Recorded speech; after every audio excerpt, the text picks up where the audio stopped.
Chers amis, chers camarades, chers auditeurs, bienvenue sur Méridien Zéro pour votre méridienne hebdomadaire. Très heureux de vous retrouver. Wilsdorf à la barre ce soir, richement accompagné par des camarades et amis précieux. J'ai nommé pour commencer par ces dames. Bonsoir Piti. Bonsoir. Arnaud Nodin qui l'accompagne bien sûr. Bonsoir Arnaud. Bonsoir. Et mon camarade de jeu radiophonique depuis ma première émission sur Méridien Zéro, l'inamovible, Jean-Louis Remégas. Bonsoir Jean-Louis. Comment ça va ? Ah, inamovible confiné, ouais. Oui, voilà.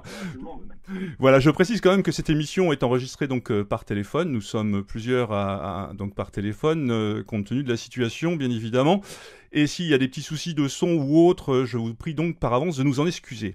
Nous avons la grande joie de recevoir ce soir probablement un des esprits les plus pertinents et des plus prolifiques en matière de spiritualité et de métaphysique. J'ai nommé Jean-Marc Vivenza. Bonsoir Jean-Marc. Bonsoir à vous tous. Pour une présentation plus en détail de vos travaux, Jean-Marc, je renvoie nos auditeurs à l'émission que nous avions enregistrée ensemble en décembre dernier. Mais pour résumer en quelques mots, je précise que vous êtes philosophe, écrivain, musicologue. Alors la musicologie, ça fait partie d'un passé peut-être un peu lointain. On l'avait détaillé dans notre émission au mois de décembre, donc je renvoie là aussi nos auditeurs pour un peu mieux comprendre ce que vous faisiez à l'époque en matière de production sonore. Vos travaux font de vous un des spécialistes de la pensée en lien avec l'ésotérisme occidental et oriental, notamment autour de la notion de tradition avec des ouvrages consacrés pour ne citer que René Guénon, Jacob Böhm, Louis-Claude de Saint-Martin, ainsi que vos travaux sur l'anthropologie qui vous amènent à repenser ce qu'il est convenu d'appeler les grands axes de la métaphysique à la lumière de la pensée de Joseph de Maistre, un auteur qui vous est particulièrement cher. Absolument. Voilà, vous venez d'éditer un ouvrage, c'était l'année dernière, Julius Evola et la voie héroïque du détachement parfait. Donc cet ouvrage aux éditions Archer, ce qui nous amène à notre thématique du jour axée autour de ce maître à penser que fut Julius Evola. Pour le présenter rapidement, mais vous le ferez plus en détail bien sûr, Jean-Marc, Julius Evola, auteur politique, philosophe, penseur de la tradition face au monde moderne. Nous aborderons notamment ce soir sa relation avec l'autre grand penseur de la tradition primordiale cette fois que fut René Guénon.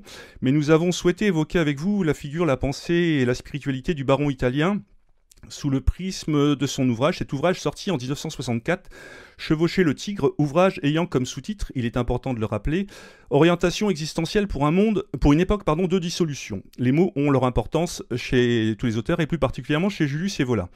Ce qui permet, vous nous direz ce que vous en pensez, donc, est de faire une synthèse de la mystique et de la spiritualité évolienne. Evola est un penseur que beaucoup revendiquent, à juste titre ou pas, et qui, pour le coup, a souvent été sujet à controverses, voire à de nombreuses incompréhensions, c'est le moins qu'on puisse dire. Nous ne prétendons pas, bien sûr, sur Méridien Zéro, avoir tout compris des problématiques développées par Evola, mais il nous semblait utile, voire nécessaire, de revenir avec vous sur la vie et la pensée du maître italien. Alors pour bien démarrer cet entretien, Jean-Marc, et vous laisser la parole, je sais que pour vous, il est impossible de bien comprendre Julius Evola, sans parler de sa formation intellectuelle et notamment artistique. Alors pouvez-vous nous présenter le personnage dont il est question ce soir ? Je vous laisse la parole. Alors, pour bien comprendre qui est Evola et surtout le parcours qui va le définir par la suite, il faut revenir, et à mon sens, c'est un point dont on ne peut faire l'économie dans l'analyse contextuelle de l'ensemble de l'œuvre évolienne, et en particulier de ces différents ouvrages qui viennent comme borner ce qui apparaît dans un premier temps comme une sorte d'évolution à l'intérieur de la pensée évolienne, mais qui en réalité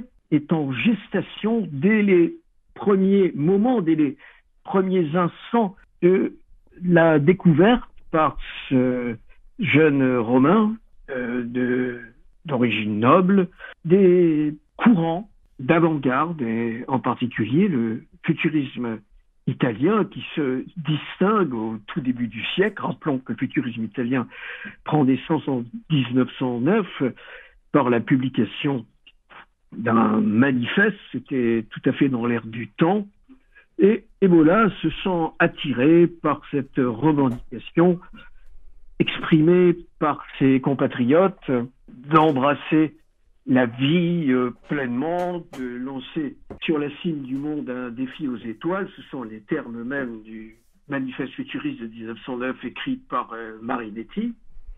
Et il se trouve engagé dans ce mouvement qui se répand dans la péninsule italienne, mais la spécificité d'Evola, et c'est un point sur lequel il faut être particulièrement attentif, c'est qu'il ne rejoint pas n'importe quel type de futurisme, puisqu'il va être agrégé au futurisme de Florence, futurisme florentin, qui est dirigé à l'époque par un personnage qui va jouer un rôle très important dans la formation intellectuelle de Julius Evola, qui s'appelle Giovanni Papini. Papini, à cette époque-là, est quelqu'un qui est un esprit en prospective, qui recherche beaucoup. Il est l'aîné, peut-être important de le souligner, de Julius Evola, puisque Evola est né en 1898, Papini est né, lui, en 1881,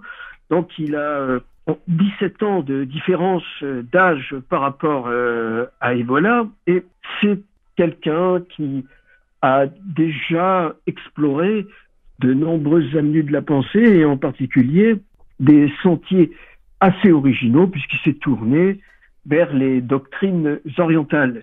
Il est connu déjà, Papini, à cette époque-là, on est dans les années 1909-1910, par un ouvrage qu'il a publié en 1906, donc c'est 3 ans avant la création du mouvement futuriste, et ce mouvement s'appelle Crépuscule de la philosophie, dans lequel il se fait l'avocat d'une culture de l'âme, et il y a dans ce livre de Papini des extraits du Pardo Todol, c'est-à-dire le livre des morts tibétains, le Tao Te Ching, les Védas, et Evola découvre par le biais de Papini. Alors, rappelons que Papini, par la suite, va avoir une évolution assez curieuse, puisque après-guerre, va se tourner vers le catholicisme, se convertir et devenir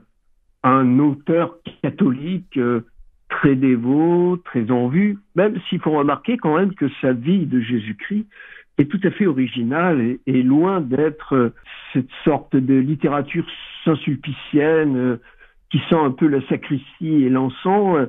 C'est quelque chose de très original, voire d'un peu philosophique. En tout cas, quoi qu'il en soit, pour revenir à l'évolution d'Evola, la rencontre entre Papini et Evola est tout à fait déterminante, et la lecture par Evola des extraits qui vont être révélés par Papini sont pour lui un véritable choc fondateur, et son enthousiasme pour les textes qu'il lit, en particulier le Tao Te Ching, les Védas, la Bhagavad Gita, le Bardo Todol, vont marquer définitivement l'esprit d'Evola, au point que très vite, il va se détacher du mouvement futuriste, après une altercation avec son fondateur, Marinetti, et se tourner vers un autre courant d'avant-garde, qu'on appelle le dadaïsme, qui est développé par Tristan Tzara, Hugo Ball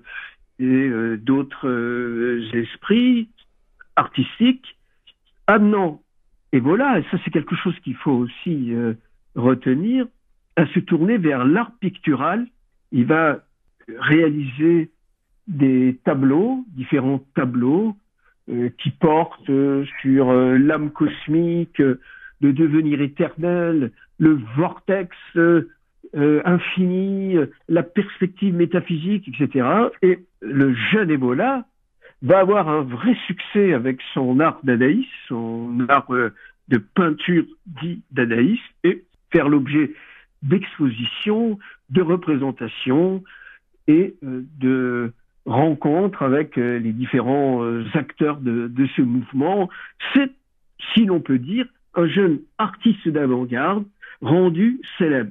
Le problème, c'est que la guerre va arriver, la guerre de 14-18, et Evola regarde avec une sorte de vision critique les emphases nationalistes du courant futuriste, ne se reconnaît pas dans le discours et les attitudes des principaux dirigeants du futurisme italien, la guerre amenant l'impossibilité de la vie artistique en raison de la situation de guerre, eh bien Evola se plonge dans les textes qu'il a découverts à l'intérieur du livre de Giovanni Papini et également met en rapport ses propres recherches artistiques avec les exigences philosophiques, métaphysiques d'autres auteurs, à la fois du courant artistique dadaïsme et également du courant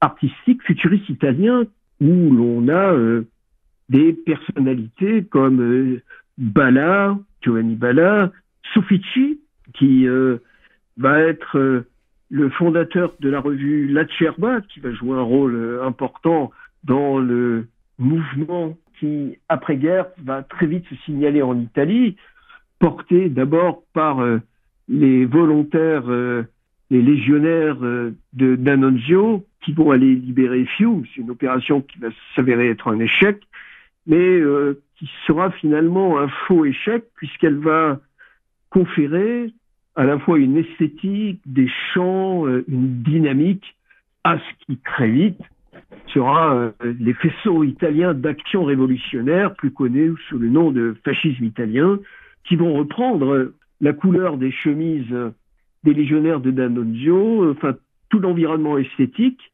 et donner à l'Italie le premier mouvement de ce que Evola lui-même va définir comme la première tentative au XXe siècle de redressement vers la normalité, une tentative d'ailleurs qui juge assez incomplète, bourgeoise même à certains égards, et les attitudes d'Evola avec ceux qui l'accompagnent vont être dans les journaux, les revues qui sont publiées à ce moment-là, d'essayer de conférer à ce mouvement de redressement une doctrine, une perspective spirituelle qui soit autre que le catholicisme bourgeois, afin de rattacher l'Italie qui fait un peu sa renaissance à l'esprit de l'Antiquité romaine, à la vision héroïque du paganisme antique, avec des références à des auteurs, à des personnalités qui puissent être emblématiques de ce à quoi aspire cette jeunesse italienne, quand même, il faut le reconnaître, exaltée et enthousiasmée par ce qui est en train de se passer en Italie. Et voilà, oui, je vous en prie. Donc on peut tout à fait imaginer et voilà, cette prise de conscience politique qui se fait au début des années 20 aurait très bien pu ne pas se faire et voilà, aurait pu ne rester qu'un artiste, aussi brillant soit-il, un peintre de l'époque dadaïste. Alors, je pense qu'il y a plusieurs facteurs qui vont amener Evola vers les avant-gardes politiques. C'est d'abord que la réalité de son temps est inséparable de l'actualité politique qui est en train de se jouer en Europe. Et Evola, comme toute la jeunesse de cette période-là, prend parti, s'engage à des sensibilités, à des aspirations, à des sympathies. Et donc, ce jeune artiste est quand même lié par ses origines au courant futuriste italien qui, lui, prend fait et cause officiellement pour les faisceaux d'action révolutionnaire en Italie et encourage ce mouvement de rénovation, de modernisme à certains égards, en architecture, en peinture, en différents domaines, en littérature, et il a des sympathies. Le problème d'Evola, c'est qu'il regarde tout ça un peu du haut de son empyrée avec un certain regard dubitatif. Pourquoi ? Parce que Evola est un esprit inquiet qui revient à la sortie de la guerre avec une sorte de sentiment d'inutilité et d'absurdité du monde. Il va d'ailleurs traverser une véritable période sombre pour ce qui le concerne. Il fait usage de psychotropes et le regard qu'il porte sur la vie le conduit à considérer qu'au fond tout ça, et il pense d'ailleurs très sérieusement à mettre fin à ses jours. Il a dans l'intention de se supprimer. Il lit néanmoins les lectures qui font ses œuvres de référence et au détour d'une lecture, il ne la cherche pas, il va la découvrir. Il tombe sur un passage d'un vieux sutra bouddhique, très ancien, qui fait partie de ce qu'on a appelé la corbeille des enseignements, ou le Sutta Pitaka, c'est-à-dire vraiment, c'est les textes les plus anciens du bouddhisme. Et il tombe sur ce texte qui s'appelle le Majjhima Nikāya, où tout à coup, il croise une définition qui dit ceci, puisque beaucoup, au tout début du bouddhisme, du développement du bouddhisme en Inde, regardaient l'enseignement du Bouddha comme une aspiration au néant. On faisait une synonymie, une équivalence entre le nirvana et le néant. Et il tombe sur cet extrait du texte qui dit « Celui qui prend l'extinction comme extinction, qui pense extinction comme étant sienne, et se réjouit de cette perspective d'extinction, celui-là ne connaît pas véritablement la nature de l'extinction. » Et voilà dit dans le chemin du synapse, c'est un texte qu'il va publier quand même beaucoup plus tard, qui est une sorte d'autobiographie. Ce fut pour moi comme une lumière soudaine.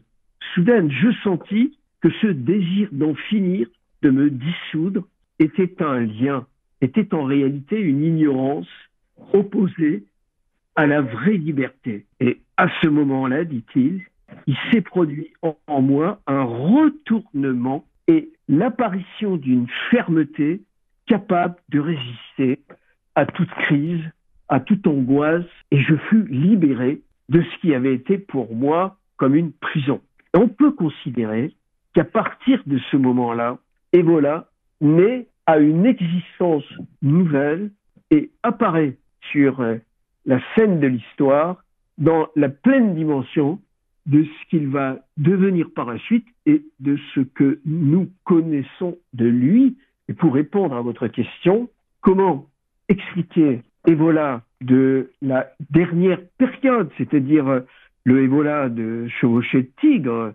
Il faut rappeler qu'il est publié en 1961, de l'Arc et la Massue en 1968, et surtout des deux derniers textes qu'il va publier, le taoïsme, 1972, 2 ans avant sa disparition, et puis Méditation du haut des cimes, l'année même de sa disparition, 1974, où tout à coup, beaucoup qui avaient été, on va dire, séduits par révolte contre le monde moderne, le mystère du Graal, la tradition hermétique, les hommes au milieu des ruines, et qui voyaient dans Evola le chantre de l'action, on va dire, radicale, l'activiste politique, le volontariste, cherchant à transformer les bases d'une société dissoute, en dissolution et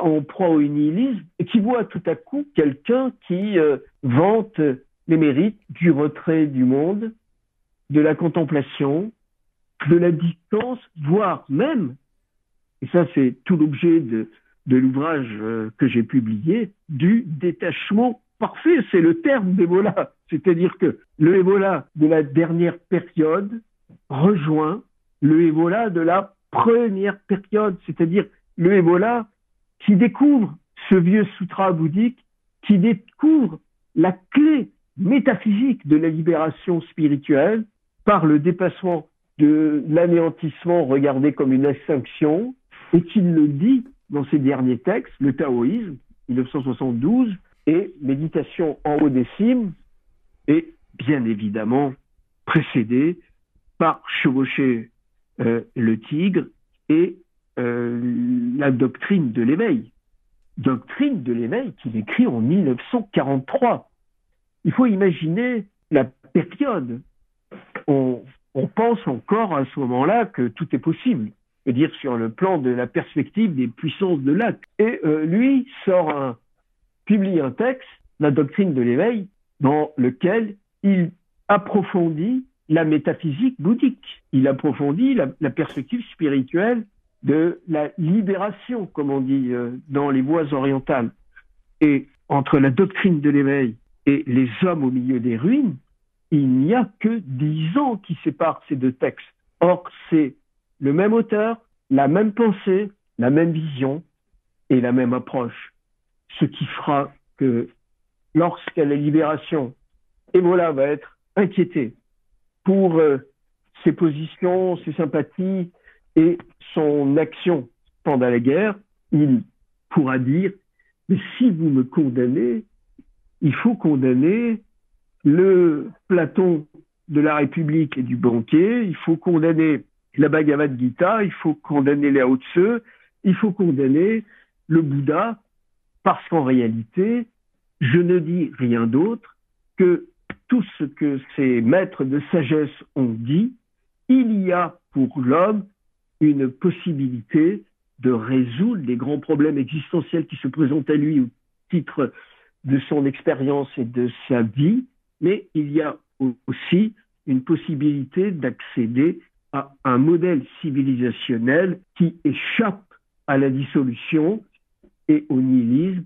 car de la même manière qu'il y a une voie pour l'âme, pour l'esprit, à aller vers la plus haute dimension qui est en lui au niveau anthropologique, il y a aussi, pour les civilisations, une possibilité d'échapper aux pièges dans lesquels l'entraîne une humanité grégaire, des passions psychologiques non résolues, une sorte de course à l'hédonisme, à l'individualisme, pour aller vers la plus haute dimension de l'homme, qui peut être aussi également la plus haute dimension civilisationnelle. Tout ça se rejoint, tout ça prend sens et explique à la fois orientation, les hommes au milieu des ruines, chevaucher le tigre, mais aussi révolte contre le monde moderne.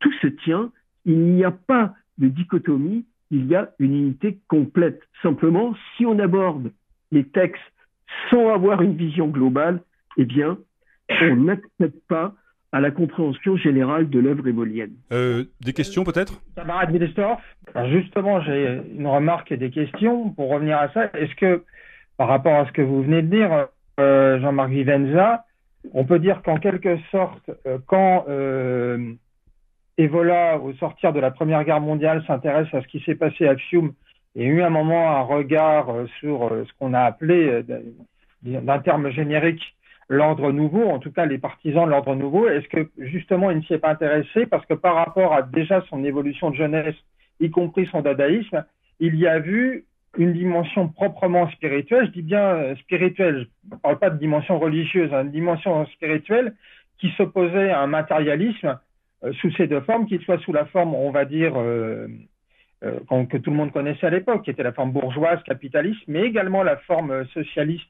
et marxiste, et qu'en quelque sorte, comme lui, il avait vu une forme de dissolution complète au sortir de la Première Guerre mondiale, il s'est dit que là, peut-être, il y avait une forme de régénérescence de l'esprit, et qu'il y a un moment, il y a eu un intérêt, et ça a été porté notamment par des gens qui ont, on peut dire, au-delà même de l'action politique, ont porté une action mystique, que c'était soit Rossi Antonio ou soit Condrianu, mais que malgré tout, il a vu ce qui s'est passé au sortir de la Seconde Guerre mondiale, et qu'en quelque sorte, pour lui, tout était déjà en quelque sorte impossible de régénérer en l'esprit, et qu'il fallait se faire en quelque sorte ces tâches de fer pour peut-être préparer un nouvel âge d'or, que ça soit peut-être dans une forme d'action politique, dont ces textes comme orientation, révolte contre le monde moderne, mais que tout compte fait, même cette dimension politique de préparer un nouvel âge d'or n'avait pas de sens et qu'il fallait aller jusqu'au bout de la dissolution, qu'il y avait une dissolution complète et qu'en attendant la coagulation,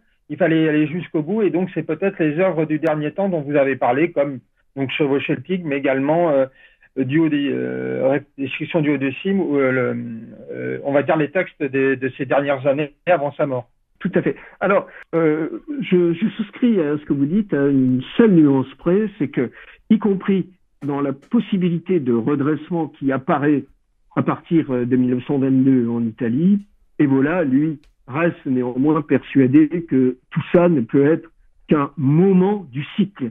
C'est-à-dire que même en 1922, même au tout début de la possibilité de cet ordre nouveau qui s'installe en Italie, Evola ne se fait guère d'illusions. on ne peut pas dire qu'on passe d'un Ebola qui serait enthousiasmé d'un idéalisme naïf en disant c'est bon, ça va marcher, cette fois-ci ça va réussir, à un Ebola qui après est déçu.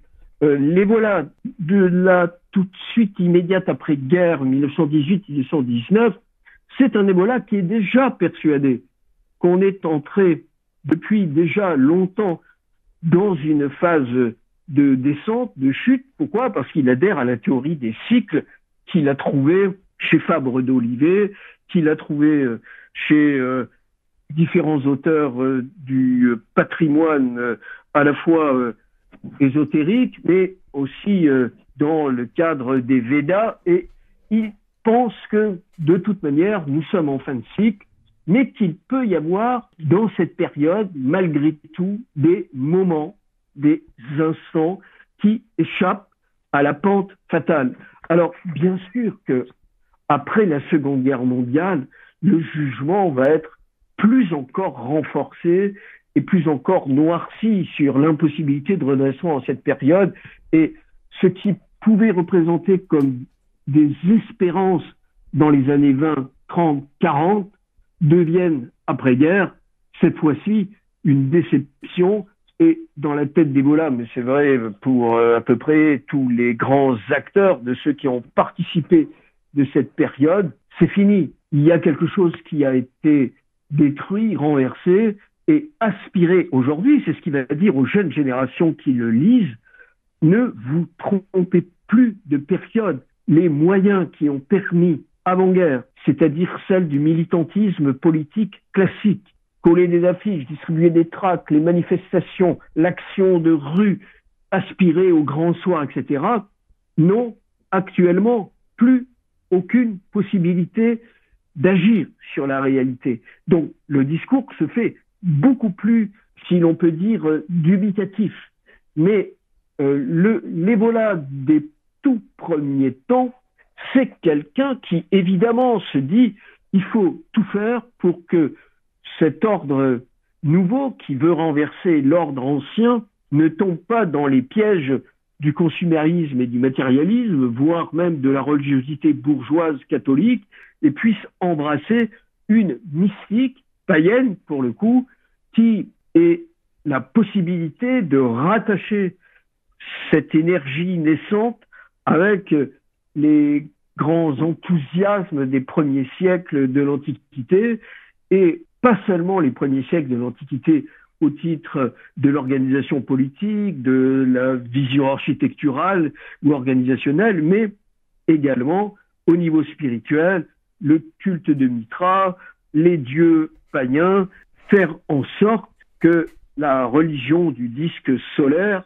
prenne le pas sur la religion du désert, comme il le dit, que la sensibilité féminine ne soit pas happée, détruite, ligotée par la sensibilité sentimentale de cette religiosité chrétienne qui, pour Ebola, est une catastrophe et a amené l'Occident dans la situation dans laquelle il se trouve. Alors, je profite de cet éclairage pour dire qu'Ebola est dans des courants, avec Sofici, avec d'autres, qui sont à l'origine de revues comme La Torée ou Récrour, qui défendent ces positions-là et qui luttent, en particulier au moment où le régime va signer les accords de Latran en 1929, et où on voit très bien qu'il y a une inflexion des positions premières du fascisme italien, et où Mussolini est en train un peu de manger son chapeau et de faire des compromis avec la bourgeoisie catholique, et, si l'on peut dire, mais de l'eau dans son vin, et modère l'anticléricalisme qui était le sien, l'anticléricalisme des futuristes italiens, et fait des compromis. Et ce qui va se passer, quand même, il ne faut jamais l'oublier, c'est que à la fois Sofici, qui est un hiérarque du parti, mais Ebola lui-même, sont conviés à mettre un peu un bémol à leurs remarques.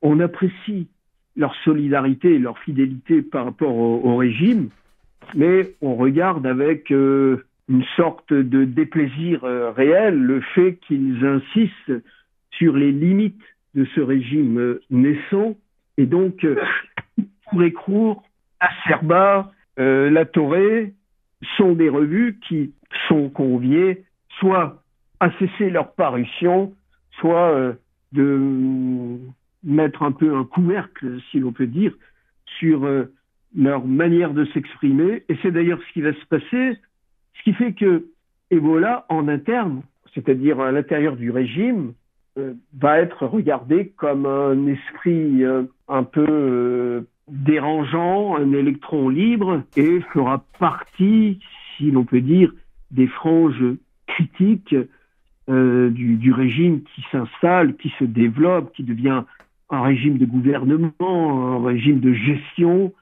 et qui évidemment encourage et favorise l'Église, la piété religieuse des populations, ne se lance plus dans des diatribes sur la religiosité populaire, ce qui a le don de particulièrement contrarier Ebola et ceux qui sont autour de lui. Ce qui fait d'ailleurs qu'Ebola va regarder avec sympathie ce qui se passe outre-Rhin et ce qui se passe au Japon. Là, pour le coup, pour le Japon, avec une civilisation qui n'est pas marquée par le christianisme et qui a d'ailleurs réagi très violemment contre le christianisme et qui, pour lui, serait peut-être le modèle le plus représentatif de ce qu'il faut attendre d'une civilisation normale avec le Bushido, les samouraïs, le culte de l'empereur, les dieux tutélaires.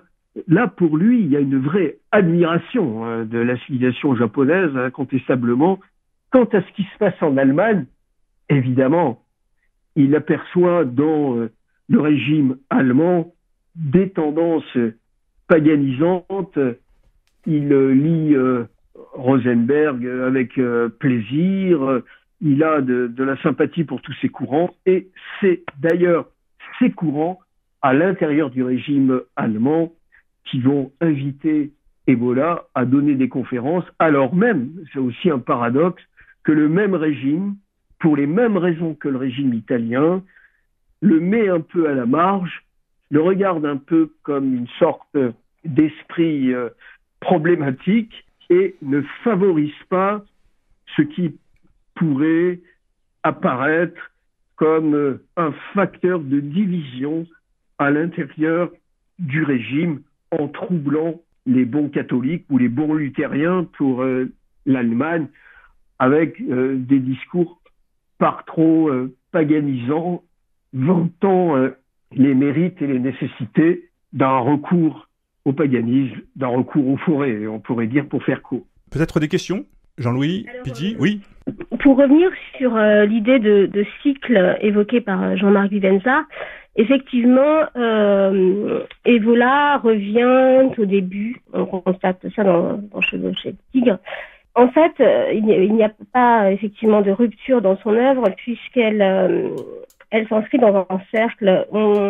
Il commence déjà en tant que penseur dada, avec un état d'esprit de révolte contre les fausses valeurs, contre le faux art. C'est un esprit d'avant-garde et l'avant-garde, ce dadaïsme rejoint en ce sens le pérennialisme, qui est une critique d'une certaine forme de modernité. Et dans le pérennialisme, on retrouve à contrario cette tradition, l'importance de la tradition avec un T majuscule, qui le conduit à trouver cette ascèse, ce Dasein que l'on retrouve dans Heidegger, alors qu'il dit ne pas comprendre l'œuvre d'Heidegger, alors que finalement, l'esprit évolien se penche sur une idée d'observation, d'immobilité dans l'action. On retrouve cette notion dans les Vedanta, les vagues n'existent pas, c'est seul le mouvement qui existe. Donc on est dans un cercle, et finalement c'est la forme du serpent, c'est l'ouroboros, c'est l'unité. Et cette unité, on le retrouve dans le symbolisme de la croix de René Guénon, avec la notion d'axialité. On a l'axe vertical, l'action et la sagesse, le divin, qui agit sur l'horizontalité, l'action, et c'est ce que nous sommes, notre énergie. Et lorsque l'on croise l'axe vertical et l'axe horizontal, on a ce point, cette concentration qui forme le cercle métaphysique pour accéder à une sorte de perfection. Et c'est le lien entre l'exotérisme et l'ésotérisme qui peuvent paraître opposés et finalement qui sont nécessaires l'un à l'autre. Et dans l'œuvre d'Evola, pour lui, et c'est ce qui l'oppose au pérennialisme, on ne peut pas on ne peut pas s'exclure du monde. Pour vivre la sagesse, l'éveil ne peut se faire qu'au cœur de l'expérience pour pouvoir observer le changement. Et cette notion est importante chez Evola, car il est encore en marge avec cette idée de forêt que certains pourraient comparer à un éloignement. En fait, pour Evola, la forêt peut être en ville, elle peut être partout. La forêt est intérieure, c'est son état d'esprit, c'est ce qu'il appelle la race de l'esprit. C'est la race nordique, l'étoile qui le guide, en fait, c'est l'étoile du Nord, sur laquelle une opposition avec Guénon, qui fait un état d'esprit similaire au niveau des croyances et des dogmes. Alors c'est tout à fait exact, parce que il y a chez Evola une approche qui n'est pas celle contemplative de Guénon, qui a réellement une sensibilité de brahman, si l'on peut dire, et qui aborde chaque façon de se situer dans le monde en fonction de la dimension sacerdotale de l'homme. Chez Evola, c'est pas du tout le cas, puisque il a une conception qu'on appelle, pour faire court, celle des kshatriyas. Il considère que le combat, de toute manière, ne peut être évité, mais qu'il faut combattre sans chercher forcément les fruits de la victoire. C'est ce qu'il appelle le détachement, et ça fait partie d'ailleurs de l'art du Bushido, ou la libération des fruits de l'acte dans la Bhagavad Gita. C'est ce qui permet de se confronter au monde, et quoi qu'il en soit du résultat, de toute manière, de s'y confronter debout. Pas réduit, pas soumis, pas dans une position d'acceptation. C'est une différence notable parce que, en effet, chez Guénon, il y a une sorte de vision globale où, de toute manière, l'agir et le non-agir n'ont pas plus d'importance. Vous faisiez allusion à cette question du symbolisme de la croix. Il est très juste de signaler qu'elle porte en son centre le véritable point axial à partir duquel est mise en route, comme on dit dans le bouddhisme, la roue de la vie, le cycle des civilisations, le cycle des périodes. Et ce centre, René Guénon, dans sa métaphysique, dans le devenir, l'homme et le devenir selon le Vedanta, l'appelle l'invariable milieu, qui est la réunion de l'être et du non-être, qui est en fait la jonction de deux parties qui, en théorie, devraient être séparées, mises à distance l'une de l'autre. En tout cas, c'est ainsi qu'il est présenté depuis des siècles, à la fois dans la scolastique médiévale, dans la métaphysique d'Aristote, chez Parménide, depuis l'origine, mais que Guénon considère comme étant uni, c'est ce qu'il appelle le principe suprême, comme étant uni en ces deux aspects qui n'en forment qu'un seul. C'est-à-dire que le principe suprême, c'est la réunion de l'être et du non-être. Qu'est-ce qui fait que Evola ne comprend pas Heidegger? C'est que il regarde Heidegger, alors c'est vraiment on peut dire le croisement entre deux personnalités absolument essentielles du XXe siècle, mais il regarde Heidegger comme le chantre de l'absurde existentialiste, et il en a l'image que renvoient des penseurs comme Sartre, comme Merleau-Ponty, comme Gabriel Marcel avec l'existentialisme chrétien, qui se nourrissent d'Heidegger, voire même de certains psychanalystes comme Bieswanger et autres. Et il se dit, il y a dans le Dasein heideggerien, en réalité, une détermination, et c'est pas faux hein, ce que dit Heidegger, il y a une détermination de l'être au monde qui relève, au passage, on voit là les influences de Saint-Augustin sur Heidegger,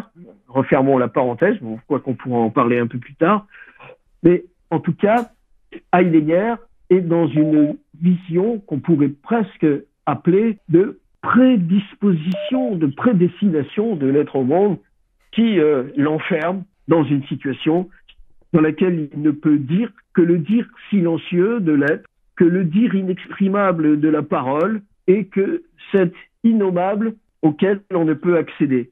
Ça, c'est inacceptable pour Evola. Parce que même la dimension la plus suressentielle, la plus haute de l'être ou du non-être, elle est accessible à l'âme, à l'esprit qui recherche sa communion avec la dimension transcendante, avec le divin.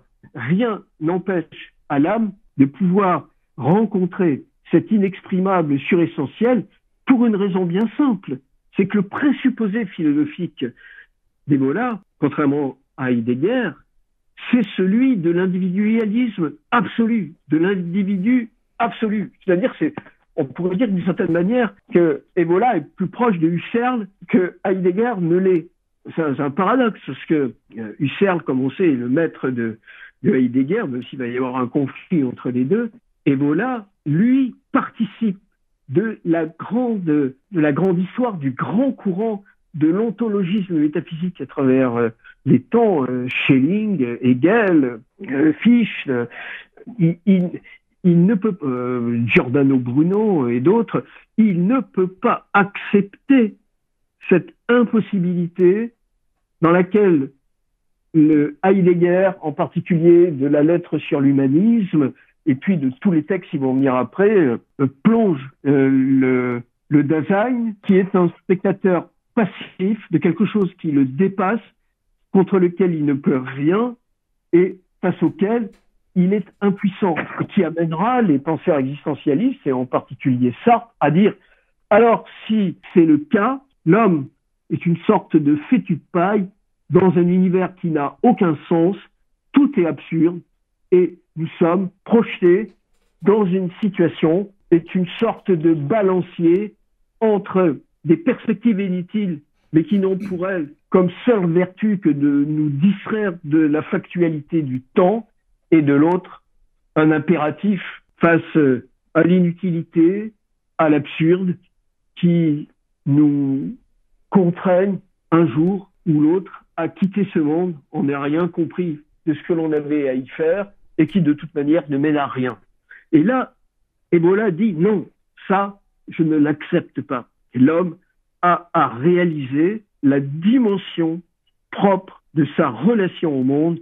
Ce monde n'est pas absurde, il y a un sens à l'intérieur des choses et l'homme en est le miroir par excellence. Alors, à la différence de René Guénon, qui lui fait de l'homme non pas un miroir, mais un prêtre, un sacerdoce, quelqu'un qui est là pour réaliser le culte intérieur de la célébration des mystères sacrés de cette présence au monde et devenir un libéré vivant qui doit travailler à s'extraire de l'illusion, de la maya. Pour Evola, l'homme a à embrasser pleinement la dimension temporelle et factuelle de la réalité, quitte à s'y confronter, quitte à s'y perdre, même s'il le faut, pour réaliser qu'il n'y a ni libération, ni illusion, qu'il n'y a en réalité aucun éveil à chercher, parce que depuis toujours, l'esprit est éveillé. Rien n'a jamais manqué,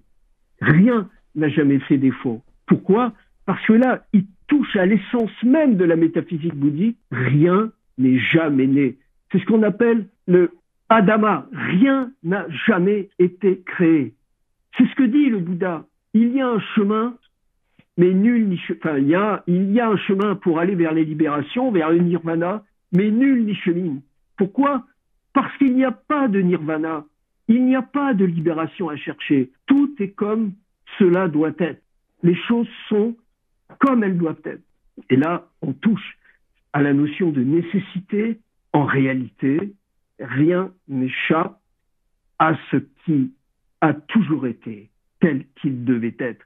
Et Evola accède à ce moment-là à la compréhension de la plus haute sagesse, sort du dualisme métaphysique, rejette à la fois Guénon, mais aussi Heidegger, et regarde ce monde avec les yeux du détachement. Tu es ce que tu es parce que c'est moi qui te confère ton être et ton existence. C'est moi qui suis le témoin par ma conscience de la réalité de ce qui est. Evola est un condisciple de Berkeley, est un condisciple du Bouddha en effet, mais est en réalité un élève de toute cette école spirituelle qui place d'abord et avant tout la conscience au niveau de l'ultime. Il est hegelien d'une certaine manière. Il refuse d'être enfermé dans la détermination. Pourquoi? Parce qu'il n'y a pas de détermination au final. En réalité, tout ça est un piège dialectique. C'est une sorte de jeu, de lila, comme on dit en sanskrit, de piège natif qui est le jeu éternel de Shiva dans les Himalayas, qui une fois danse sur le pied droit et une fois danse sur le pied gauche, mais la danse, elle, sera éternelle. Il n'y a rien à changer. Tout est comme il doit être. Ni nirvana, ni samsara, ni illusion, ni éveil, ni extinction, ni fin de l'extinction. On revient au premier moment de l'éveil. Julius Evola, par la rencontre avec ces versets du Majjhima Nikaya, celui qui prend l'extinction pour l'extinction n'a rien compris à ce que signifie l'extinction. J'aimerais revenir, Jean-Marc, sur cette idée d'individualisme en lien avec le rôle politique qu'a pu avoir Evola auprès du régime fasciste. Est-ce qu'il n'y a pas là un paradoxe justement de parler d'individualisme alors que ce sont des régimes qui ont essentiellement incarner la masse, le groupe, et est-ce que dans sa pensée politique, Evola lui-même a cherché à être un petit peu le théoricien d'une certaine forme de fascisme, ou a-t-il été rapidement mis à l'écart parce qu'il n'était pas, je dirais, orthodoxe dans la pensée? Est-ce qu'il n'y a pas là un paradoxe de parler d'individualisme pour quelqu'un qui a été récupéré par des systèmes politiques, même s'il s'en est affranchi par la suite, pardon? Alors, je pense qu'il faut mettre un bémol sur le fascisme italien, à savoir que je rejoins Giovanni Gentile, ce n'est pas un mouvement de masse, le mouvement italien. Ce n'est pas ce n'est pas un courant qui a cherché à réduire l'individu à la masse. Je crois qu'il est traversé par des tendances hegeliennes, précisément, où on prend conscience de l'importance de l'individu et de la place de cet individu dans le développement et le perfectionnement de la société. C'est ce qui le différencie très nettement d'ailleurs du national-socialisme allemand, du communisme et des autres mouvements que pour le coup sont vraiment des courants de dissolution de l'individu.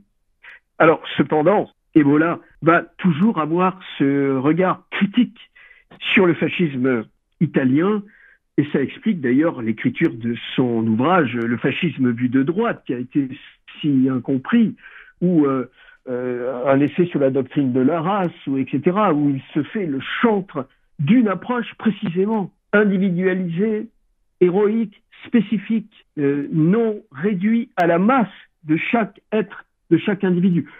Évidemment que le chantre de l'individu absolu ne pouvait pas se retrouver dans un discours qui faisait de la masse, du volume, de la quantité, le signe par excellence de la force, y compris d'ailleurs la conception militarisée du parti. C'est quelque chose auquel il ne souscrit pas, sur quoi il rejoint Joseph de Maistre d'ailleurs, hein, qui avait une sainte horreur de l'approche trop militaire de la vision politique. Et ce qui est assez amusant, c'est que c'est Evola lui-même qui m'a parlé dans le fascisme de droite de l'hypertrophie de la seconde fonction dans les régimes totalitaires. communisme et fascisme, et national-socialisme. Alors, à l'intérieur du régime italien, oui, il va défendre une conception individuelle, artistique, spirituelle, qui va donner d'ailleurs la possibilité au courant futuriste, à l'architecture novatrice, contemporaine, de s'exprimer. Ce qui fait que l'architecture italienne de cette période est tout à fait extraordinaire, qu'on est loin de l'art pompier avec lequel le national-socialisme ou le stalinisme en Russie va essayer de traduire sa représentation, mais on a des expériences architecturales en Italie avec des architectes comme Matteo Trucco ou autres qui vont créer, par exemple, l'usine Fiat de Turin au tout début des années 20, qui va être d'ailleurs inaugurée par Marinetti et Mussolini, où on construit une usine sur 8 étages de haut, avec toute la chaîne de production, depuis les matériaux premiers jusqu'au moment où on fait rouler l'automobile au 8e étage, avec un circuit au 8e étage. C'est une architecture ultra moderne. C'est vrai aussi, par exemple, de ce que l'on a comme construction pour les gares. Une des plus belles gares de l'Italie se trouve à Florence. Alors tout le monde se précipite à Florence pour aller voir le cabinet des antiques, évidemment le palais des Médicis, les fresques de Fra Angelico, tout ça est splendide, en effet. Mais on oublie d'ouvrir les yeux quand on arrive à la gare ultra moderne des années 30, qui est une merveille architecturale. Un peu dans ce que l'on a en France avec le palais de Chaillot, c'est-à-dire le palais d'art moderne de la ville de Paris, le Trocadéro, ces architectures modernes qui sont à la fois classiques mais extrêmement avant-gardistes. Donc tout ça a été possible à l'intérieur du régime italien, ce qui n'a pas du tout été possible en Allemagne, ce qui n'a pas du tout été possible en Russie soviétique, où on a mis de côté les artistes et les avant-gardes artistiques, et pour donner la meilleure image qui soit de cet élément, Marinetti ira voir Mussolini en 1934-35, au moment où Mussolini voulait importer à Rome l'exposition sur l'art dégénéré qui avait été mise en œuvre par les Allemands, et Marinetti, qui tutoyait d'ailleurs Mussolini, rentre dans son bureau et lui dit « Benito, si tu fais venir cette exposition sur l'art dégénéré en Italie, je démissionne de l'Académie d'Italie. Et je dirais clairement l'erreur qui a été la tienne et l'orientation stupide du fascisme italien. » Et Evola va dans ce sens-là. Il approuve l'attitude de Marinetti, il approuve le comportement des artistes italiens, et on a des réalisations en Italie. Par exemple, lorsque le gouvernement italien va prendre la décision d'assécher les marais pontins, on va créer des petites cités dans les marais pontins qui sont des merveilles architecturales. Mais quand je dis des merveilles, c'est des merveilles novatrices qui n'ont rien à envier à ce qu'on aura un peu plus tard en France dans les années 40-50. D'ailleurs, le meilleur exemple, c'est quel est l'architecte français admiratif de ce qui se passe en Italie du point de vue architectural?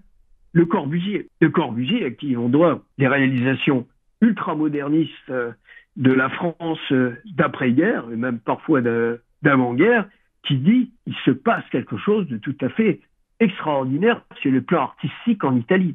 Donc on est vraiment dans quelque chose d'à part avec le régime italien. Et pour revenir à Giovanni Genti, il ne faut pas oublier que c'est un hégélien de gauche, marxiste, qui va passer au fascisme et qui va en écrire toute la doctrine de l'État. C'est lui qui va rédiger les fameux textes de référence sur la doctrine de l'État du régime italien. C'est un hégélien. Et forcément, Evola se retrouve dans cette sensibilité et participe de cet individualisme mystique. Il ne faut jamais oublier que derrière Hegel, il y a Franz von Baader, et derrière Franz von Baader, il y a Louis-Claude de Saint-Martin et Jacob Böhm. Et c'est Franz von Baader qui fait lire Jacob Böhm à Hegel. Et qu'est-ce que lui amène Jacob Böhm à Hegel? Eh bien, c'est la dialectique, c'est la compréhension du mouvement infini dans l'histoire. Et on rejoint ce qu'on disait précédemment, ni début, ni fin, ni commencement, ni arrivée, ni illusion, ni éveil, ni nirvana, ni samsara. Donc ça, c'est quelque chose. C'est le noyau dialectique, métaphysique d'Evola, mais c'est aussi le noyau dialectique, métaphysique en art qui a fait le futurisme italien, qui a fait le mouvement dadaïsme, et c'est ce qui explique ce que n'ont comprennent pas certains traditionnalistes, que Evola, à la fin de sa vie, continue à peindre des tableaux dadaïstes et les donne à des galeristes pour des expositions. L'éternel féminin qui peint à la fin de sa vie et qui est présenté dans des galeries à Londres, à Paris ou ailleurs, sont des tableaux qui sont peints dans les années 60-70, où Evola est à son chevalet. Et qu'est-ce qu'il peint? Eh bien, des éléments de la culture de l'âme.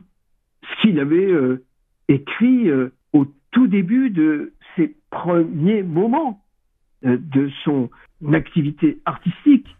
Et dans des textes, d'ailleurs, qui vont être on pourrait dire la référence constante d'Evola à travers toute son histoire, où qu'est-ce qu'il cherche? Il le dit d'ailleurs dans le paysage obscur du paysage intérieur, l'ère leibniste, c'est-à-dire l'éveil, la lumière, l'hybris de la tradition gnostique. C'est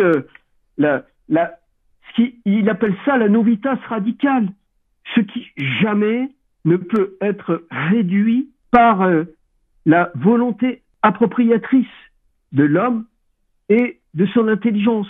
C'est quelque chose qui s'ouvre à l'esprit comme une perspective infinie. Et il y a là des éléments qui sont tout à fait extraordinaires, qu'on va retrouver d'ailleurs en France, chez Alfred Jarry, chez Hugo Ball, chez Bala aussi. Il faut pas oublier que la conception, on pourrait dire presque religieuse, de Giacomo Balla, c'est la possibilité d'aller vers une religiosité poétique de l'infini comme horizon éternel de l'esprit humain. Il y a quand même quelque chose de tout à fait extraordinaire. Je rappelle que dans le premier manifeste du futuriste, on parle de la nécessité, c'est ce qui va d'ailleurs entraîner Evola à aller vers le futurisme, on parle de la nécessité de se dresser face à l'armée des étoiles ennemies. Les jeunes lions de la solitude, c'est des terminologies de Basilide, de Valentin. Ils parlent de hauts venus, de hors venus, des autres, de ceux qui sont au-delà des étoiles. On est dans la conception de l'ab immis fundamentis, à savoir de ce qui jamais ne pourra être brisé, jamais ne pourra être dissous et qui relève du futur éternel. Donc, quand on approche cette dimension, à ce moment-là, tout s'éclaire dans la compréhension d'Evola et on se dit, mais ce Evola est un métaphysicien absolument génial. Il possède les clés du devenir éternel et il a pour nous, en cette période de ruine et de dissolution, les clés afin que l'on puisse traverser la période et éviter d'être happé par les différents pièges qui nous sont tendus. Arnaud, quelques réflexions peut-être? Moi j'en ai, pour revenir sur un élément, et effectivement un terme que l'on utilise beaucoup depuis le début de cette émission, c'est le terme de dissolution. Alors il y a souvent, dans certaines traditions, ou certains travaux on va dire, souvent on parle de dissolution qui est liée à la coagulation, et parfois il y a des réflexions on va dire de l'ordo ab chaos, c'est-à-dire que du chaos qu'entraîne la dissolution, il peut naître un nouvel ordre. Et on va revenir peut-être à une opposition importante. On parlait tout à l'heure de l'opposition entre Evola et Heidegger, peut-être revenir un peu sur l'opposition entre Evola et Guénon, et notamment sur un point important qui est sur la question des sociétés initiatiques. Est-ce que c'est justement quand Evola critique certains aspects de certaines sociétés initiatiques par rapport à Guénon, est-ce que c'est pas la conviction, on disait au début de cette émission que pour Evola tout est terminé et qu'il faut aller jusqu'au bout, et que en quelque sorte c'est un peu le guerrier qui prend un peu de haut en quelque sorte le brahman, le prêtre qui croit encore que même si certaines formes sont malgré tout déviées, peut-être devenues vulgaires ou profanées au sens le plus fort du terme, sont encore opérantes. Est-ce que justement c'est pas cette question effectivement importante de l'opposition entre le guerrier et le brahman, cette question des sociétés initiatiques? Absolument, absolument, parce que pour Evola, on l'aura compris parce que l'on a exposé la possibilité à réaliser l'éveil, elle peut se faire chez chacun en dehors de toute forme de structure. Et il y a chez Evola la conviction très ferme qu'il y a la possibilité d'une compréhension métaphysique de manière extra-organique, sans pour autant appartenir à telle ou telle société secrète, forcément une chaîne de transmission. Or, le problème de la chaîne de transmission, para, comme on dit en sanskrit, c'est précisément le point fondamental des aperçus sur l'initiation, ou initiation et réalisation spirituelle, enfin tous les grands textes de René Guénon, qui ne cessent d'insister sur le fait que lorsqu'il n'y a pas continuité de maître à disciple par une chaîne ininterrompue qui va chercher son origine dans une tradition multiséculaire qu'il appelle la tradition primordiale, où cette chaîne puisse montrer qu'elle y est rattachée d'une manière ou d'une autre, il n'y a pas réelle initiation. Du coup, Guénon regarde comme non initiés tous ceux qui n'auraient pas été participants de la réception d'une transmission effective sur le plan traditionnel. Et il explique qu'en Occident, il n'existe donc plus que deux formes de sociétés traditionnelles détentrices d'une tradition, une transmission ininterrompue, c'est la franc-maçonnerie et le compagnonnage. Pour Evola, tout ça n'a aucun sens, et d'ailleurs, la critique d'Evola sur les sociétés traditionnelles, que ce soit dans Masque et visage du pluralisme contemporain, et même sur les écrits sur la franc-maçonnerie, sont d'une sévérité terrible. Parce que lui, il y voit au contraire des structures dégénérées qui ont perdu tout lien avec la possibilité de l'éveil, de la réalisation métaphysique telle que lui la pense, la voit au titre de l'individu absolu, qui n'a pas besoin du tout de se faire recevoir par un maître. S'il en croise, c'est très bien, mais s'il n'en croise pas, ça n'a pas d'importance. Cette capacité de réalisation peut se faire toute seule. Pourquoi? Parce que le Bouddha l'a réalisé tout seul. Sous un arbre, il s'est assis en tailleur, il a attendu que l'éveil surgisse. Et ce qui est assez amusant, c'est que Evola et Guénon vont citer quand même le même exemple en Occident de possibilité d'éveil extra-organique, à savoir Jacob Boehme.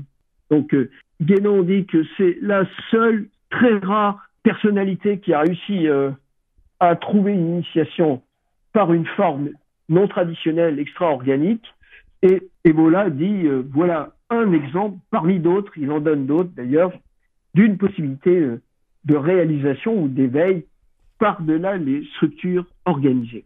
Quoi qu'il en soit, cette divergence va expliquer également une distance. La distance qui va se creuser et ne cesser de se constituer entre Guénon et Evola. La deuxième distance, évidemment, participe de leur approche très différente de la nature du bouddhisme, traditionnel ou non traditionnel, et évidemment, Evola opte pour le caractère traditionnel du bouddhisme, alors que René Guénon, lui, optera, on le sait, dans les premiers temps de ses écrits, pour une vision très sévère du bouddhisme, qu'il le désigne comme étant un protestantisme d'Asie, asiatique, c'est-à-dire en gros, Bouddha est pour l'Asie ce que Luther a été pour le christianisme en Occident. Autre différence également, c'est que René Guénon considère que en Occident, la seule forme traditionnelle qui reste aujourd'hui, c'est le catholicisme, c'est le christianisme. Je ne reviens pas sur ce que j'ai déjà dit sur les critiques d'Evola par rapport au christianisme. Il est évident que cette position est absolument inacceptable pour Evola, puisque le christianisme, au contraire, est le premier responsable de la dissolution, de la ruine dans laquelle se trouve l'Occident aujourd'hui. Enfin, pour reprendre le tout début de votre réflexion, en effet, il y a un aspect hermétique chez Evola de calcination et de passage de l'œuvre noire pour aller vers la pierre philosophale, intégrant la notion de chaos, l'ordo ab chaos, comme étant un mode d'être au monde, simplement à la seule différence peut-être que des sociétés traditionnelles de l'écosysme qui en ont fait leur devise. Ils ne visent pas à remettre de l'ordre à l'intérieur du chaos, mais ils considèrent que le chaos est interne. C'est en quoi il est disciple de Jacob Böhm. Le chaos est interne à l'ordre, est interne à l'ordre cosmique, est interne à l'intérieur de l'être. La dimension nocturne, la part inaccessible, obscure à l'intérieur de l'être est indissociable de l'être lui-même. Ça, c'est la grande pertinence de cette approche. On ne va pas aller vers un ordre magnifique qui va résoudre toutes les contradictions, parce que les contradictions sont indissociables de l'être, sont indissociables de ce qui est. Donc, d'une certaine manière, entre Evola et Guénon, oui, il y a participation du courant pérennialiste, il y a l'adhésion à la vision cosmique, mais il n'y a pas du tout accord sur la manière de gérer cette relation à la situation des temps, et même, et y compris, et ça va très loin, à la réalisation de l'individu. La méthode préconisée par Guénon, qui pousse ses lecteurs à se faire recevoir en franc-maçonnerie, qui pousse ses lecteurs à s'approcher des formes traditionnelles, y compris des formes traditionnelles religieuses, en soulignant qu'il n'y a pas d'ésotérisme sans exotérisme, et donc qui invite ses correspondants à être des catholiques pratiquants ou des adhérents des voies patriarcats orientaux sur le plan chrétien, mais aussi se faire recevoir dans les structures initiatiques soufis. Et voilà, pas un moment, n'invite son lecteur à rejoindre une structure organisée. Au contraire, c'est l'invitation à rester libre et à distance de toute structure organisée. Le problème, c'est que l'homme, tel que le voit Evola, n'est pas marqué par la chute, par le péché originel. Alors que chez Guénon, c'est un élément extrêmement important. Si l'homme n'est pas marqué par le péché originel, et c'est en quoi Evola est beaucoup plus bouddhiste, oriental que Guénon, d'une certaine manière. Si l'homme n'est pas marqué par la limite de ses facultés, par la limite de son être, s'il n'est pas envahi par ses passions, s'il a la possibilité de se dépasser lui-même, alors la libération est envisageable par ses propres moyens. D'une certaine manière, on pourrait dire en langage théologique qu'Evola est pélagien ou semi-pélagien. Il n'a pas besoin de la grâce pour atteindre le noyau conceptuel de l'éveil. Pour Guénon, ce n'est pas possible, parce qu'il y a eu une rupture dans l'histoire, un drame métaphysique originel qu'on traduit par les écrits bibliques ou autres en termes de péché originel, mais c'est une image, une manière de parler. Évidemment qu'il n'y a pas de pommes croquées par nos premiers parents ou autres, mais il y a pour Guénon, en tout cas, une descente, une limite de l'âme, de l'esprit humain aujourd'hui, qui est consécutive à une chute, et de cette chute s'applique une incapacité à être à lui-même son propre maître, à être pour lui-même son propre gourou, on pourrait dire, pour employer le terme indien, pour être pour lui-même son propre initiateur, pour être pour lui-même son propre éveilleur. Ce n'est pas possible.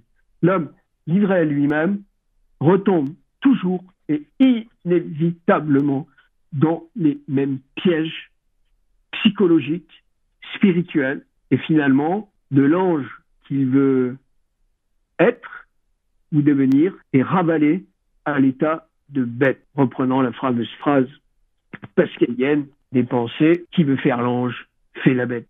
Misère de l'homme sans Dieu, grandeur de l'homme avec Dieu.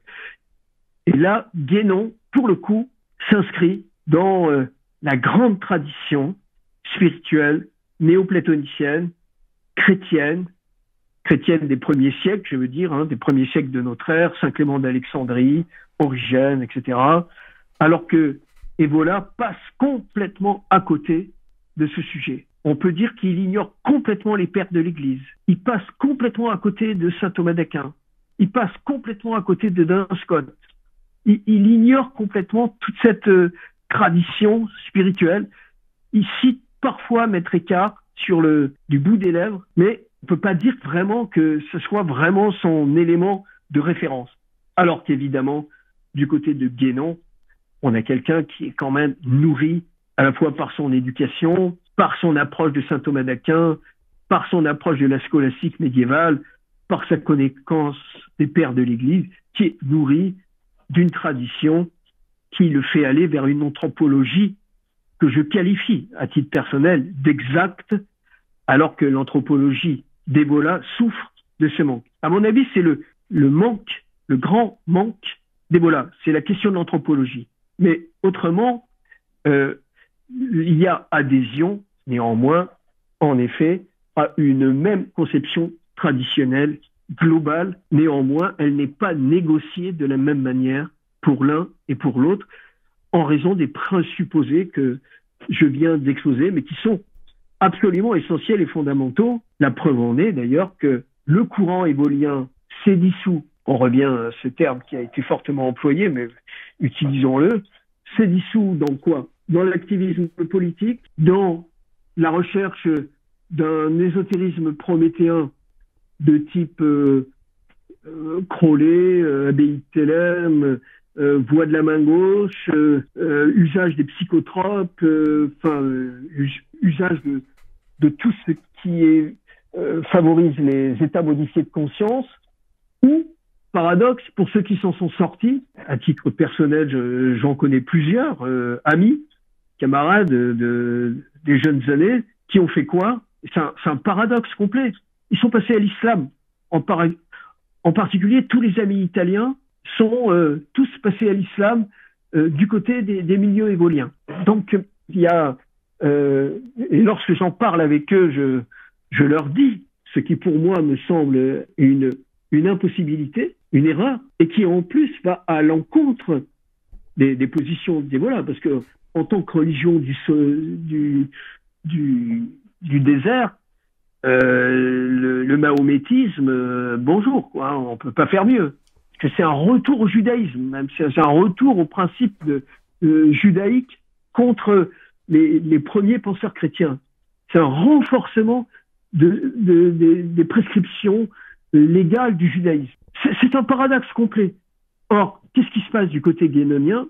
Ça, faut le reconnaître. Eh bien, il y a recherche. Alors, bien sûr qu'il y en a beaucoup qui sont passés du côté musulman, mais néanmoins, pour beaucoup d'autres, et j'en fais partie, il y a eu une recherche des voies traditionnelles qui pouvaient conférer en Occident les moyens de la transmission du sacré, les moyens de la transmission initiatique, les moyens d'engager l'individu dans une œuvre de reverticalisation, de perfectionnement personnel, et par l'enseignement reçu, par les formes transmises, inscription dans un cadre multiséculaire capable de traverser les temps.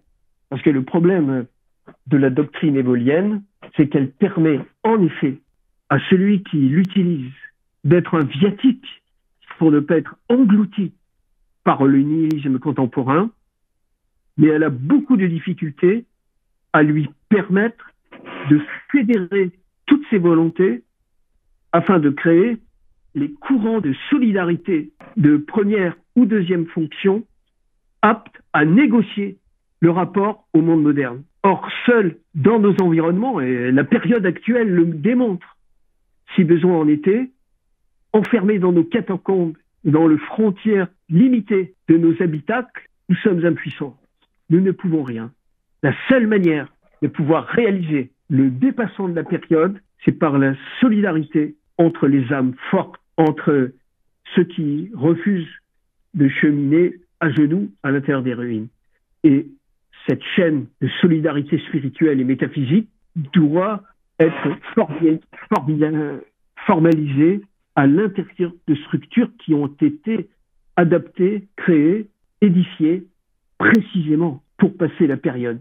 Donc, on peut dire qu'on a avec ces 2 maîtres, 2 flambeaux, 2 lumières, mais également 2 méthodes qui ne s'opposent pas, bien évidemment, au contraire, qui se complètent. Et on peut dire que Guénon, par sa vision brahmane, sacerdotale, pense que l'homme est nécessairement obligé d'avoir à apprendre les formes rituelles, des liturgies et du culte primitif qu'Adam, au titre générique de ce nom, avait à célébrer en Éden avant la chute, avant la séparation. Et ces formes sont accessibles ici et maintenant. C'est-à-dire que les devoirs de l'âme première sont les devoirs que nous avons dans notre présent. Mais sans lien avec les formes qui les transmettent, comment on fait? Eh bien, on fait rien. Alors, on peut lire des textes libérateurs, on peut s'enthousiasmer sur le Tao Te Ching, le Majjhima Nikaya, sur les sutras du Bouddha, sur le Bardo Todol, etc. Mais on n'est ni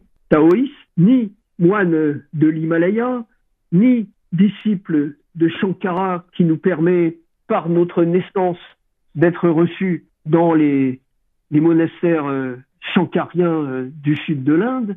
Et si l'on veut se rattacher à quelque chose, qu'est-ce qui nous reste?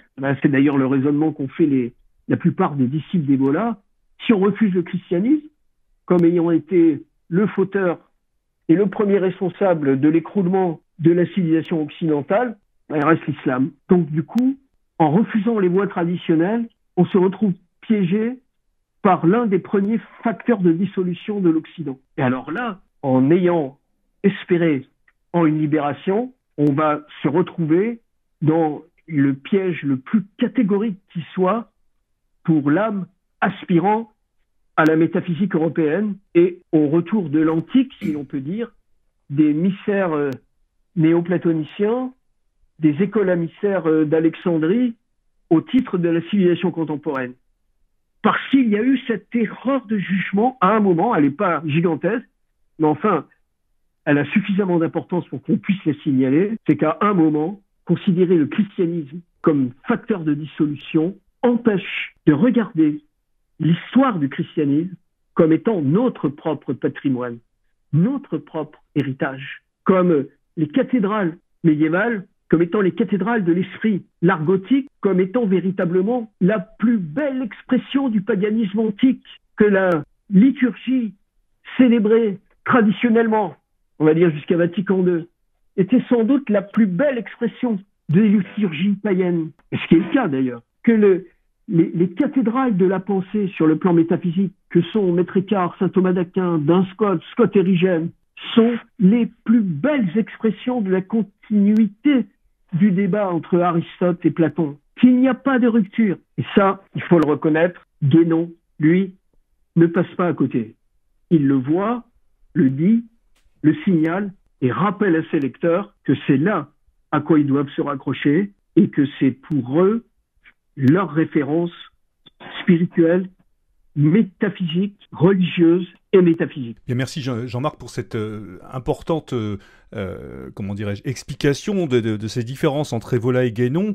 L'émission va bientôt toucher à sa fin, bien évidemment, et malheureusement, mais je tenais à laisser la parole quand même à Piti, qui a peut-être quelques réflexions à faire par rapport à ce qui vient d'être dit. Piti. Oui, effectivement, Evola est un traditionnaliste sans tradition. Il s'est davantage orienté vers la métaphysique, je pense, après l'accident qui lui a fait perdre après sa paralysie des membres inférieurs suite à son accident. il s'est dirigé vers l'hermétisme et vers cette notion de transcendance. Je pense plus à partir de ce moment-là. On peut d'ailleurs, ça me fait penser à l'image du phénix, il a eu besoin de se nourrir de ses passions, de sa vie, pour trouver ce qu'il était et renaître. Et dans l'image du phénix, on retrouve l'image du soleil, qui est l'image du sacré. Comme le disait Jean-Marc Vivenza, il ne peut pas y avoir d'hermétisme et de transmutation sans transmission et sans connexion au sacré. Et cette notion qui se perd malheureusement aujourd'hui, notamment avec les problèmes de l'ego et de la postmodernité, sont essentiels, et je pense en ce sens qu'effectivement Guénon avait une longueur d'avance sur Evola. Néanmoins, on trouve certaines oppositions dans son idée. On a un guerrier romain qui a une sagesse extrême orientale. On a un futuriste, un dadaïste, qui s'oppose, à contrario, à la vitesse, à la société moderne, à la mécanique, à l'industrie, quelque part. On a aussi une force de l'esprit qui se métamorphose, mais qui reste toujours présente. Et en ce sens, on retrouve cette notion du début à la fin. C'est la race de l'esprit qui est voilà, dans cette société dévastée. C'est non seulement se tenir debout, mais aussi s'élever. Il s'élève au-dessus des ruines. Et je pense que c'est malgré tout un penseur d'avant-garde. Ça restera à vie un penseur dada, en avance sur son temps. Et je pense qu'il a pu exercer cette dissolution grâce à sa connexion peut-être inconsciente au phénomène sacré. Je souscris absolument à ce qui vient d'être dit. Evola reste extrêmement utile. Au-delà du fait que c'est souvent personnage croisé dans la jeunesse, dans nos lectures de jeunesse. En tout cas, ça l'a été pour moi et il a joué un rôle important. C'est un auteur qui faisait ma nourriture quasi journalière à une certaine période, qui a cette faculté d'enthousiasmer l'esprit et de, au fond, nous faire croire que tout est possible, que rien n'est impossible à l'esprit volontaire, à celui qui le veut, à celui qui le cherche, celui qui est assoiffé de libération et d'exigence spirituelle et métaphysique. Et voilà, de ce point de vue, reste un grand maître, c'est un passeur, c'est un témoin, c'est une figure absolument essentielle au titre des références, à la fois culturelles, existentielles et spirituelles. On a besoin d'Evola, on doit travailler avec Evola, mais je rajouterai une chose. Lorsque Guénon nous explique tous les éléments qui figurent dans ses ouvrages, qui sont remarquables, on sort de la lecture de Guénon en se disant « Bon, il faut que je me mette en quête d'un rattachement traditionnel ». C'est à peu près la réaction de 98% des lecteurs attentifs de René Guénon, qui vont donc entrer en quête, engager un cheminement pour se dire où est-ce que je pourrais trouver un rattachement traditionnel. Alors, le plus simple, c'est déjà de regarder autour de chez soi quelles sont les formes exotériques de religiosité qui pourraient être le moins possible dégradées. Ce qui fait que souvent, les lecteurs de Guénon se tournent vers le catholicisme traditionnaliste qui pratique les liturgies d'avant Vatican II, ou vont vers les patriarcats, les chapelles représentant les patriarcats des églises orientales, quelle que soit leur origine, russe hors frontières, grecque, copte, etc. Voire plus rarement chez les soufis, confréries soufis, mais ça reste quand même notable. Beaucoup de lecteurs d'Evola, de René Guénon sont allés vers la tradition soufie pour être attachés à une tradition spirituelle et vont dans les confréries, passent à l'islam, etc. À la différence des des lecteurs d'Evola sans considérer que c'est une religion du désert, sentimentale ou autre, puisque il ne faut pas oublier que pour René Guénon, l'islam a vocation à fermer le cycle, alors que l'hindouisme l'avait ouvert. Bon, fermons la parenthèse. Quoi qu'il en soit, c'est la première démarche. Pour les autres, les recherches d'un exotérisme va, pour la plupart, les faire se tourner vers les différentes expressions de la franc-maçonnerie en Occident. Or, hélas, la situation de cette franc-maçonnerie n'est pas plus enviable que le monde moderne, dont elle est la meilleure expression, et dont on pourrait même dire qu'elle représente les cours du soir, de manière à en accélérer la décomposition. Et refermons la parenthèse aussi. Evola, c'est là où il y a quelque chose de très attachant chez Julius Evola. C'est qu'Evola est un maître immédiatement. C'est-à-dire que en lisant Evola, lorsqu'on a 16-17 ans, comme lorsqu'on en a 70 ou 80, eh bien, on a un maître de l'esprit. C'est en ce sens que ce qui vient d'être dit est très juste, c'est un maître oriental. Oui, c'est vrai. Parce que c'est un maître efficace pour l'ici et maintenant. En ce sens, il est très zen. C'est pas pour rien d'ailleurs qu'il en a parlé à temps et à contre-temps. Il y a chez Evola une herméneutique de la réalisation présente du passage du sentiment qu'on est perdu, enfermé dans les contradictions du monde et qu'on ne peut rien faire, à tout à coup. Je pense que on peut regarder Evola comme l'ami proche. Il y en a un autre qui peut être comparé à Evola de ce point de vue-là, c'est Louis-Claude de Saint-Martin qui a d'une certaine manière refusé les structures initiatiques et qui peut être un initiateur. Mais pour rester sur Evola, Evola exerce et peut exercer une capacité de contact et de mise en présence avec les exigences de la vie spirituelle. Et on retrouve les premiers mots d'un des premiers textes de Julius Evola, qu'il a écrit lorsqu'il était assez jeune, à savoir lorsqu'il aborde la nécessité de la conscience abstraite. Là, pour le coup, il nous invite à l'intériorité silencieuse auprès des grands maîtres de la pensée. Et il nous dit ceci: dans l'intériorité silencieuse et glacialement ardente d'un Ruysbrock ou d'un Maître Eckhart, l'atmosphère de la libération se transmue graduellement et se sublime en une raréfaction solaire. On dirait que toute réalité s'y désagrège, comme aspirée par l'extrême raréfaction et renoue avec un chaos élémentaire sec et ardent. Mais à celui qui a totalement pénétré la nature, il apparaît que cette incohérence, cette folie, ne sont qu'apparences derrière lesquelles palpite en une luminosité métallique le sens de l'absolu, liberté du moi et de l'âme. Ça, c'est Evola dans toute sa splendeur. C'est Evola dans tout ce qui pour nous est absolument essentiel.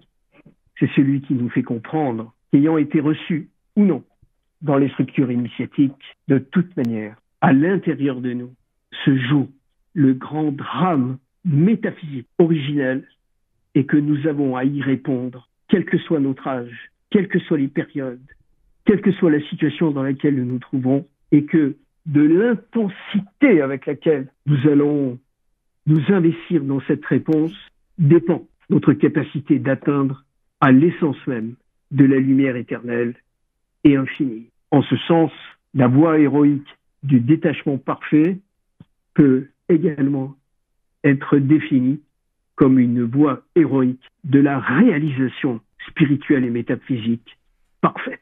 Bien que je crois que sur ces paroles qui peuvent mettre un terme à notre émission, merci, je vous le propose, chers amis, merci Jean-Marc Vivenza pour votre disponibilité. Je crois que nous aurions pu continuer très longtemps à discuter ensemble, tant le sujet est vaste et tant et tant il y a de choses à dire, bien évidemment. Je rappelle que vous avez sorti récemment, l'année dernière, aux éditions Archer, Julius Savola et la voix héroïque du détachement parfait. Nous remettrons en ligne la plupart de vos ouvrages, et ils sont nombreux, disponibles pour la plupart, certains étant victimes de leur succès beaucoup plus difficilement trouvables. Il me reste donc à vous remercier pour votre disponibilité, et j'espère que les auditeurs, au travers de vos propos, auront une approche différente, en tout cas une approche, on va dire, plus spirituelle, plus métaphysique de l'œuvre d'Evola. C'était important de pouvoir la partager avec vous. Vous êtes le bienvenu sur Méridien Zéro, ce fut un grand plaisir de vous recevoir.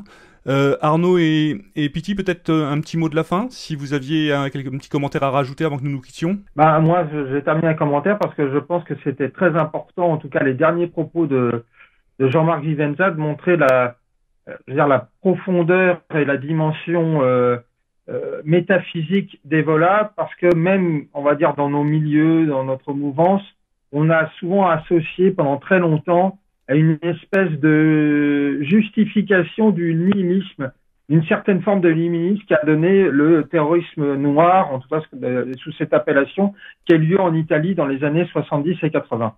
Et je pense que c'est important de dire qu'Evola, justement, c'est pas du tout cette espèce de justification du nihilisme, mais c'est peut-être paradoxalement la meilleure réponse au nihilisme actuel. Cher Jean-Marc ? Absolument. Et ça me semblait essentiel, et je suis très heureux des propos justement que vous avez rappelés, et surtout des derniers propos justement sur cette espèce de fulgurance lumineuse qu'est l'œuvre d'Evola. Je crois que c'est absolument essentiel parce qu'il nous permet d'éviter tous les pièges catégoriques dans lesquels sont tombés beaucoup, hélas. Evola nous laisse un patrimoine tout à fait extraordinaire, mais aussi cette conviction profonde, au-delà des formes classiques de la religion. Il y a l'inconditionné, la réalité supérieure, tant à l'être qu'au non-être, à toute image spécifiquement. Et c'est le propre de toute la perspective métaphysique que de nous permettre d'y atteindre. Das Gottheit, comme disait Maître Eckhart en parlant de la déité, quand on a compris qu'en réalité, l'œuvre de Julius Evola n'avait pas d'autre but que de nous rendre contemporains de notre origine comme de l'éternité, à ce moment-là, le rapport au monde change du tout au tout, en sachant que le futur n'a jamais commencé et qu'il est un infini qui ne cessera jamais. Bien, je crois que ce seront les mots de la fin. Encore un grand merci, au risque de me répéter, cher Jean-Marc. Je vous propose que nous restions en contact, bien évidemment, car vos réflexions, vos réflexions multiples sont source de cheminement, source, comment dirais-je, de solutions à des époques comme celles que nous vivons, difficiles, où on se rend compte que les solutions politiques ne sont pas, et de loin, ne sont plus en tout cas, ou n'ont peut-être jamais été réellement des solutions pratiques. Vous nous proposez d'autres types de solutions, des cheminements plus spirituels qui sont essentiels et qu'il est important de faire partager. Donc merci pour tout ça, je vous dis donc à très bientôt. Vous êtes le bienvenu, donc, comme je le disais, sur nos ondes. Et je vous propose donc de rester en contact. Et je vous dis donc merci, un grand merci à tous. Merci à Pity, merci à Arnaud. Malheureusement, je crois que notre ami Jean-Louis Romégas a eu un petit souci de téléphone. Il a quitté précipitamment et rapidement notre discussion. Nous pensons bien à lui, voilà. Et je vous dis, comme d'habitude, à l'abordage et pas de quartier. Salut à tous. Merci. Au revoir. Merci. Merci. Au revoir Jean-Marc. Bonne soirée. Au revoir à vous.